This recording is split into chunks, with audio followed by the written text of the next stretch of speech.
बातमीदारांना।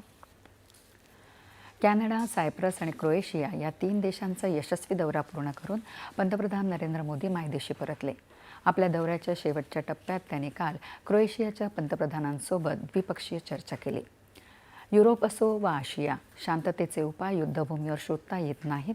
त्यासाठी संवाद आणि मुत्सद्देगिरी हाच एकमेव व्यवहार्य मार्ग आहे असं सांगत संघर्षाचं शांततापूर्ण निराकरण करण्याचं महत्त्व पंतप्रधान नरेंद्र मोदी यांनी या बैठकीनंतर घेतलेल्या संयुक्त पत्रकार परिषदेत अधोरेखित केलं. सामायिक जागतिक चिंतांवर भर देत त्यांनी भारत आणि क्रोएशियामधील द्विपक्षीय सहकार्याच्या सखोल मार्गांची रूपरेषा मांडली. दहशतवाद हा मानवतेचा शत्रू आहे आणि जगभरातील लोकशाही राष्ट्रांसाठी धोका आहे असं ते म्हणाले. पहलगाम दहशतवादी हल्ल्यानंतर क्रोएशियाचे पंतप्रधान प्लेनकोविच आणि क्रोएशियन सरकारच्या शोकसंवेदनांबद्दल आणि अशा कठीण काळात भारताला पाठिंबा दिल्याबद्दल त्यांनी क्रोएशियन पंतप्रधान आणि जनतेचे आभार मानले. उभय नेत्यांनी द्विपक्षीय व्यापार वाढवण्यावर आणि विश्वासार्ह पुरवठा साखळी निर्माण करण्यावर सहमती दर्शवली.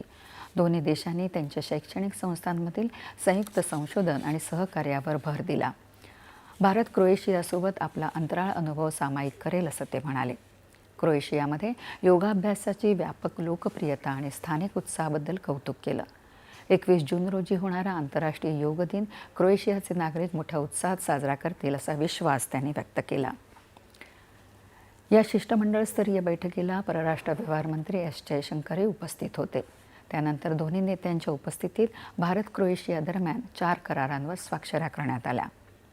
हे 4 करार कृषी आणि संबंधित क्षेत्रातील सहकार्यावरील सामंजस्य करार, विज्ञान आणि तंत्रज्ञानातील सहकार्याचा कार्यक्रम, सांस्कृतिक देवाणघेवाण कार्यक्रम आणि झाग्रेब विद्यापीठात हिंदी अध्यासनासंदर्भातील सामंजस्य करार आहेत असं परराष्ट्र मंत्रालयाच्या पश्चिम विभागाचे सचिव तन्मय लाल यांनी सांगितलं.